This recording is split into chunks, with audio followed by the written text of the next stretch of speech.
HT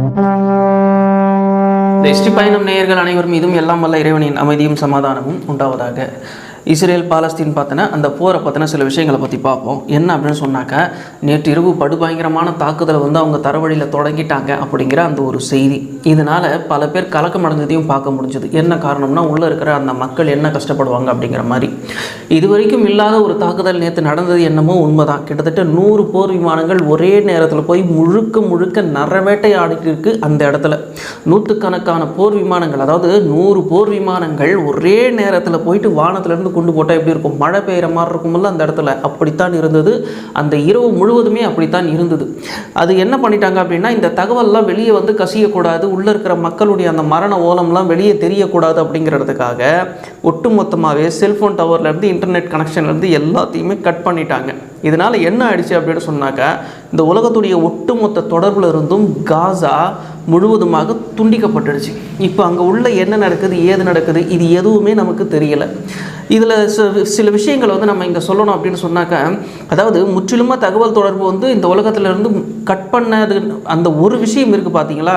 இப்போ இந்த நேரத்தில் அங்கே என்ன இருக்குது அப்படின்னு சொன்னாக்கா, அந்த மக்களுக்கு பாதுகாப்பு வேணும். எந்த இடத்துல குண்டு போடுறாங்க, எந்த இடத்துல கொஞ்சம் பாதுகாப்பு கிடைக்கும் அப்படின்னு அவங்க தெரிஞ்சுக்கணும் அப்படின்னா அந்த செல்ஃபோனை அப்போ அவங்களால பயன்படுத்த முடியல.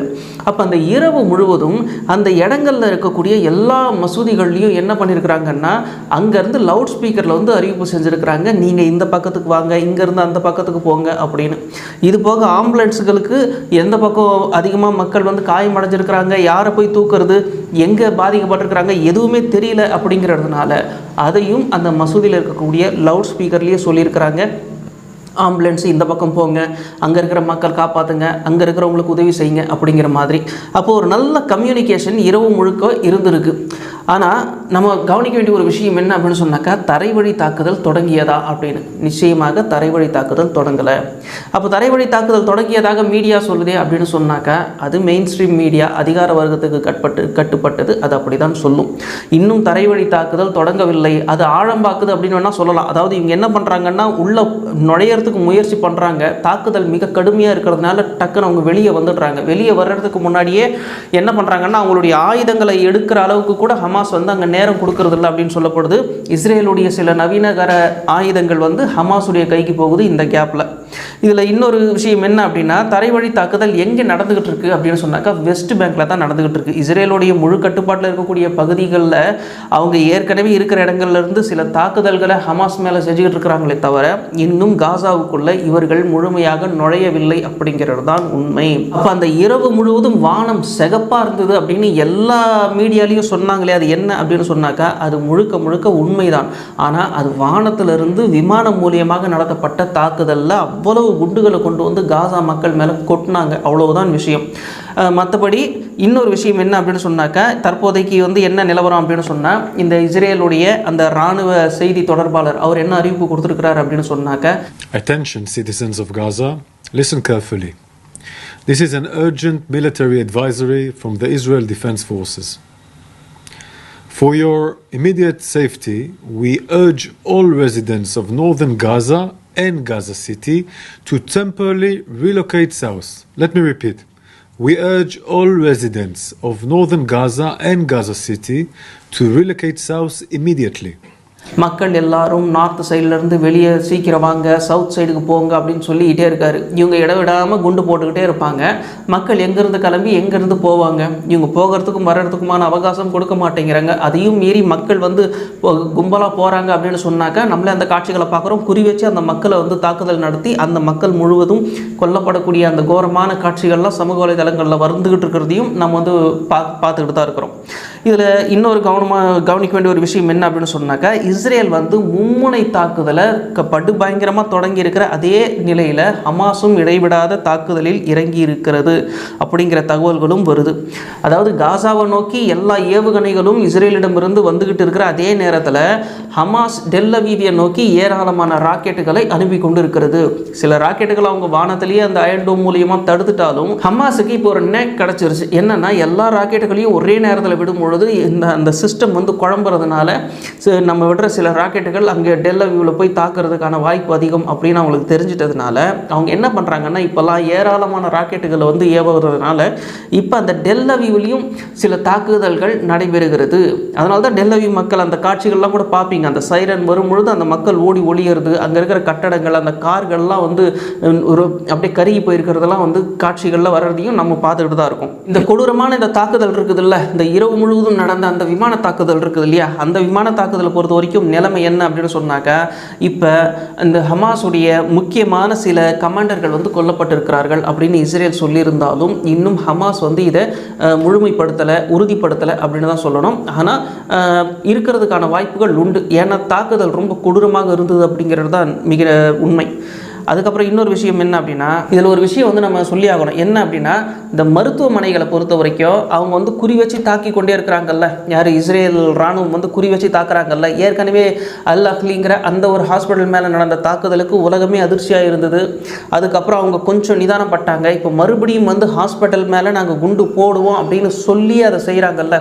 அது ஏன் அந்த மாதிரி பண்ணுறாங்க அப்படின்னு பார்த்தாக்க, நெதன்யாகு அவர்கள் என்ன பண்ணுறாங்க அப்படின்னா, இப்போ சமீபத்தில் ஒரு படத்தை வந்து அவங்க வெளியிட்டாங்க. என்ன அப்படின்னு சொன்னாக்க, அவங்களே டிசைன் பண்ண ஒரு அனிமேஷன் படத்தை வந்து அவங்க வெளியிட்டிருக்கிறாங்க. என்ன அப்படின்னா, இந்த ஹமாஸ் வந்து உள்ள டனல் வச்சிருக்கிறாங்கல்ல, அந்த சுரங்கப்பாதை நல்ல கீழே கிட்டத்தட்ட ஒரு 60 அடிக்கு கீழே அந்த டனல் வச்சிருக்கிறாங்கன்னு சொல்கிறாங்க இல்லையா, அந்த டனல் வந்து எங்கெங்கெல்லாம் வந்து ஜங்ஷன் இருக்குது, அவங்க எங்கெருந்தெல்லாம் வெளியே வர்றாங்க அப்படின்னு பார்த்தாக்கா அந்த ஹாஸ்பிட்டலையும் அவங்க வந்து ரகசிய வழியாக பயன்படுத்திக்கிட்டு இருக்கிறாங்க அப்படின்னு இவங்களே ஒரு அனிமேஷன் ரெடி பண்ணி வெளிவிட்டிருக்கிறாங்க. அதனால தான் அந்த ஹாஸ்பிட்டல் மேலாம் தாக்குதல் நடத்த வேண்டிய ஒரு சூழ்நிலை வருதுன்னு ஒரு நியாயம் கற்பிக்கிறதுக்கு அந்த படத்தை வந்து அவங்க பயன்படுத்திக்கிறாங்க. ஆனால் இது வந்து உண்மையான ரிப்போர்ட் கிடையாது. இது முழுக்க முழுக்க இஸ்ரேல் செஞ்ச அனிமேஷன் படம் மட்டும்தான். அதை முதல்ல நீங்கள் பாருங்கள்.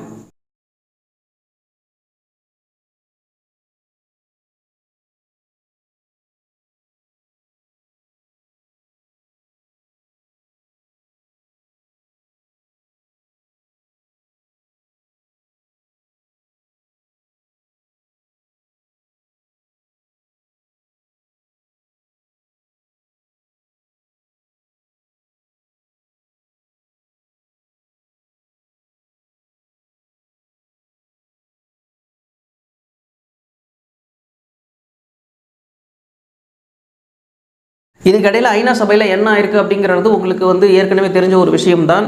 என்ன அப்படின்னா, அந்த போர் நிறுத்த தீர்மானம் வந்து வெற்றிகரமாக நிறைவேறியிருக்கு. இப்போ போரை நிறுத்தி ஆக வேண்டும் அப்படிங்கிற ஒரு நிர்பந்தம் வந்து இஸ்ரேலுக்கு வந்திருக்கிறதுனால மிக நிச்சயமாக இந்த போரை நிறுத்துறதை தவிர இவங்களுக்கு வேறு வழி இருக்காது. அதனால் அவங்க என்ன பண்ணுறாங்கன்னா, இந்த போர் நிறுத்தத்துக்கு முன்னாடி எவ்வளவு மக்களை கொல்ல முடியுமோ அவங்கள கொல்லணும் அப்படிங்கிறது தான் இவங்களுடைய நோக்கமாக இருக்குது. ஏன்னா இவங்களுடைய நோக்கம் வெறும் ஹமாஸ் மட்டுமே இல்லை, அந்த காசா பகுதியிலையும் யூதர்களுடைய குடியேற்றத்தை கொண்டு வரணும் அப்படின்னு சொன்னாக்க, நம்ம ஏற்கனவே நம்ம போட்ட 2வது வீடியோ, இந்த போர் ஆரம்பித்து 2வது வீடியோலையும் நம்ம சொல்லியிருப்போம், இவங்க ஏன் இந்த தாக்குதலை நடத்த விட்டாங்க அப்படின்னா, மொசாட் அவ்வளோ சீக்கிரம் ஏமாத்திட முடியாது, அந்த காசா பகுதி இவர்களுடைய நேரடி கட்டுப்பாட்டுக்குள்ளே வரணும் அப்படிங்கிறதுக்காக தான் இந்த தாக்குதலை வந்து மொசாட் வந்து கண்டுக்காமல் விட்டுடுச்சு அப்படின்னு தான் நம்ம வந்து சொல்லியிருந்தோம். ஏன்னா இந்த காசாவை முழுமையாக அவங்க நேரடி கட்டுப்பாட்டுக்குள்ளே கொண்டு வந்து யூத குடியேற்றங்களை கொண்டு வரணும். அப்போ யூத குடியேற்றங்களை கொண்டு வரணும்னா உள்ளே இருக்கிற அந்த 23 லட்சம் பேரும் வெளியே வரணும்.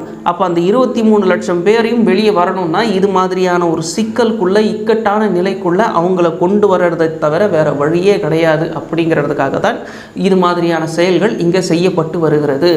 அப்போ இந்த போர் நிறுத்த ஒப்பந்தம் இருக்குதுல்ல, இது எவ்வளவுக்கு எவ்வளவு ப்ரெஷர் கொடுத்து அமல்படுத்தணும்னு சொல்லுவாங்களோ அதுக்கு முன்னாடியே முடிந்த அளவு எவ்வளவுக்கு எவ்வளவு நாம் வந்து சாதித்து கொள்ள வேண்டுமோ அந்த அளவுக்கு நம்ம சாதித்து கொள்ளணும் அப்படிங்கிறது தான் இந்த இஸ்ரேலுடைய நிலைப்பாடாக இருந்துகிட்டு இருக்குது.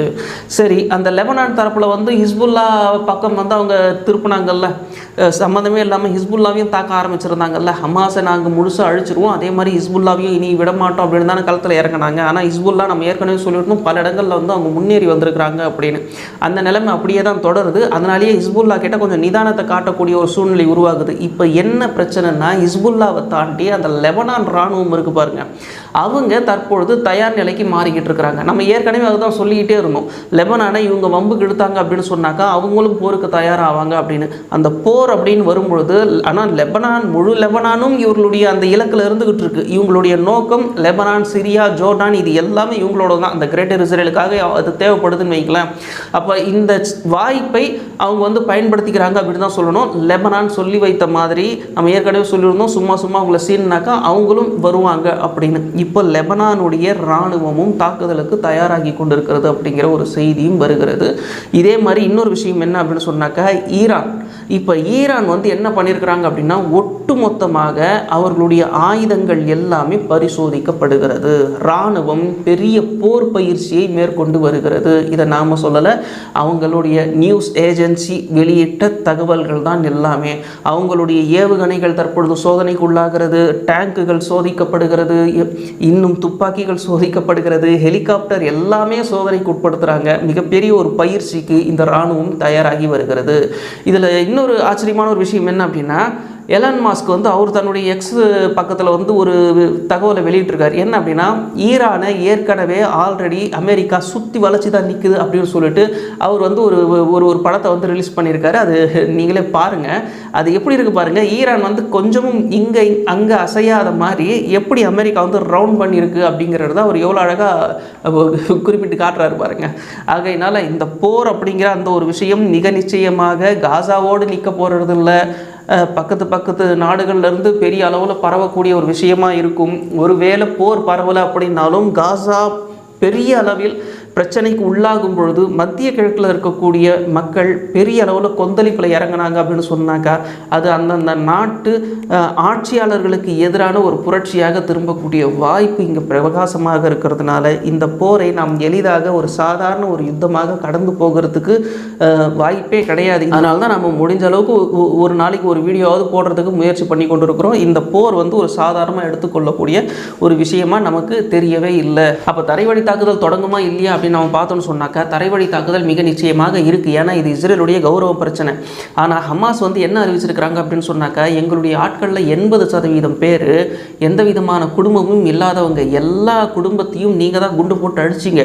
அப்போ எங்களுக்கு எந்த பின்னணியுமே கிடையாது, எங்களுக்கு எந்த குடும்பமும் கிடையாது. ஆனால் நாங்கள் உங்களால் தான் பாதிக்கப்பட்டிருக்கிறோம். அதனால் பழி வாங்குறதற்கு நாங்கள் தயாராக இருக்கிறோம், தயவு செய்து உள்ள வாங்க அப்படின்னு தான் அவங்க சொல்லிக்கிட்டு இருக்கிறாங்க. மரணம்னா என்ன அப்படிங்கிறது, அந்த மரண பயம்னா என்ன அப்படிங்கிறத நாங்கள் உங்களுக்கு காட்டுறோம் அப்படிங்கிற ஒரு விதத்தில் தான் ஹமாஸுடைய ஒரு அறிக்கையும் இருந்துகிட்டு இருக்கு. ஆகையினால ஒரு பக்கம் ஹமாஸ், இன்னொரு பக்கம் ஹிஸ்புல்லா, இப்போது லெபனானும் தயார் நிலைக்கு வந்துகிட்டு இருக்கு. இன்னொரு பக்கம் ஈரான் ஒட்டுமொத்தமாக தன்னுடைய இராணுவத்தை தயார்படுத்தி கொண்டிருக்கு, போர் பயிற்சிக்கு தயாராகிறாங்க, அவங்க இராணுவ தளவாட சோதனையெல்லாம் இறங்கியிருக்கிறாங்க அப்படின்னு பார்க்கும் பொழுது அடுத்த நிலைகள் என்ன அப்படிங்கிறத பற்றி நம்ம அடுத்தடுத்த பதிவுகள்லையும் இறைவன் நாடினால் பார்ப்போம். அடுத்த பதிவில் சந்திப்போம். நன்றி நேயர்களே.